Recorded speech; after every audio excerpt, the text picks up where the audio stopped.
As the Controller and Auditor General of India, Vinod Rai was fearless in releasing audit reports that put the government on the defensive.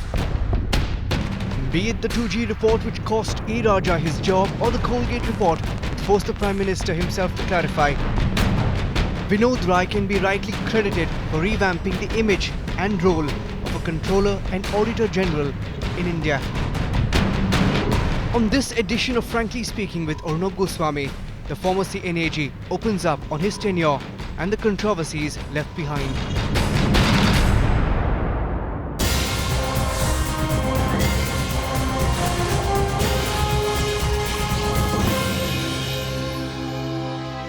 Well, joining us on this episode of Frankly Speaking is the outgoing CAG and one of India's most controversial bureaucrats, also greatly respected across the board, a man who stood up to the government despite numerous attempts by the government to run him down.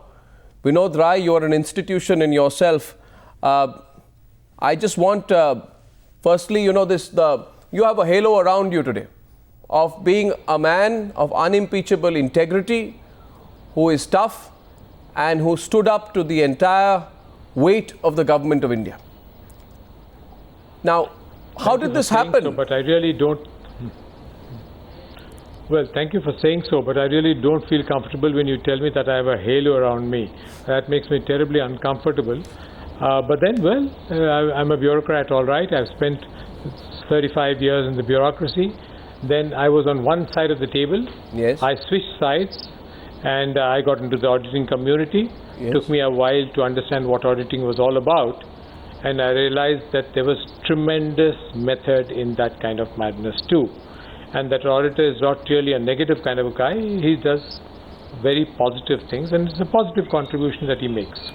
Many people, many people in the last 2-3 years of their career always ask themselves, what next? And I have heard, Mr. Vinod Rai, that many good bureaucrats, while asking themselves the question, what next, end up doing things that would go against the grain of their conscience. Am I correct? Well, not really. You see, lots of people have pursued things which they've enjoyed doing. Lots of people wind down slowly. They Yes. do something. Well, there are people who get persuaded into doing things which may not be up their street. But, well, at that point of time, they think it's all right, so they do it. You didn't worry about the consequences of upsetting everyone in the government? Why should I worry? And I don't think I upset anybody. See, auditing is as old as government is. Anybody who created a constitution, created government, created parliament, also thought of the auditor. And there is a certain responsibility that dwells upon the auditor. So why should anybody be upset when the auditor has to point out? Yes, I do acknowledge that the auditing community has a kind of an adversarial responsibility, or vis-a-vis the corporate or the executive or the government or the public sector enterprise. Yep. But I think both are doing a positive activity. Mr. Rai, I completely disagree with you when you say that why should anyone get upset. If I look at what people have been saying, Manish Tiwari, Narayan Swamy, Digvijay Singh, Kapil Sibal, they were not just upset, they were outraged. And to put it simply, they couldn't stand you. You are both accused and lauded, Mr. Vinod Rai, for changing the role of the CAG's office in India, at least changing the public perception of it. And there's been this huge debate about the role of the CAG in the political framework of India after the 2G audit report, particularly. May I ask you what, according to your view, is the mandate of the CAG? Well, it's very simple. See, when the Constitution was created, the Indian Constitution is based on checks and balances like lots of other parliamentary democracies. Agreed. So you have a legislature, you have a judiciary, and you have the executive, which is the government. Yes. But in a certain sense, to bring in an element of vigilance or an element of ensuring that all the monies which are passed by the legislature are actually spent by the executive in the same manner in which the legislature wanted them to be spent, the constitution makers envisioned the auditing community. And that's why external auditors in all countries abroad, and we are members of a 191 country organization called the International Organization of Supreme Audit Institutions. Yes. Well, that's the role, and our role largely is to hold the executive financially accountable. No, do you think your mandate mandate includes wading into policy formulation?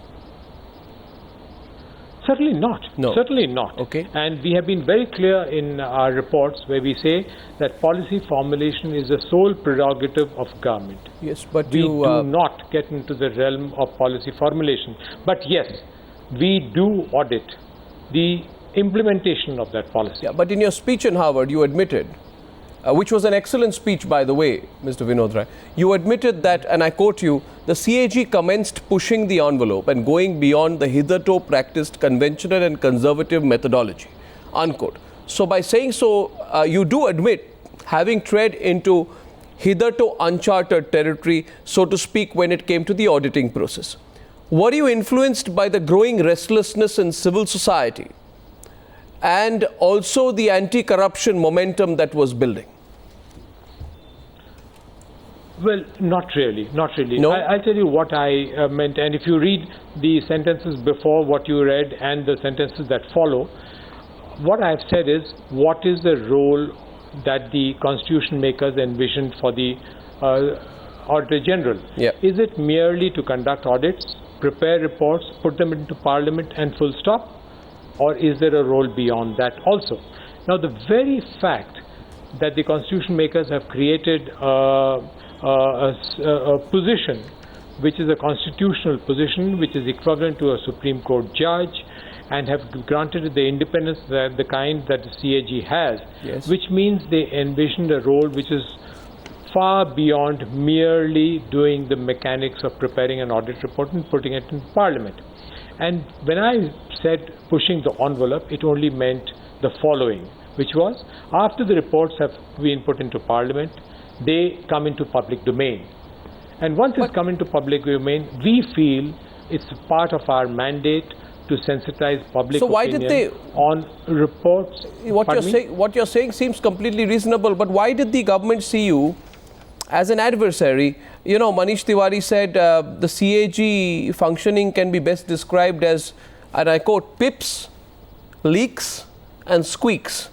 At another point, he said that the CAG is as responsible for this as the BJP is for the monsoon session washout. I'm talking of the autumn of 2000, monsoon session of last year. And he said it has maligned India's image internationally. Digvijay Singh said that you are giving notional and fictional figures and that you talk through your hat. You became the biggest adversary, more than the BJP. So why did this happen?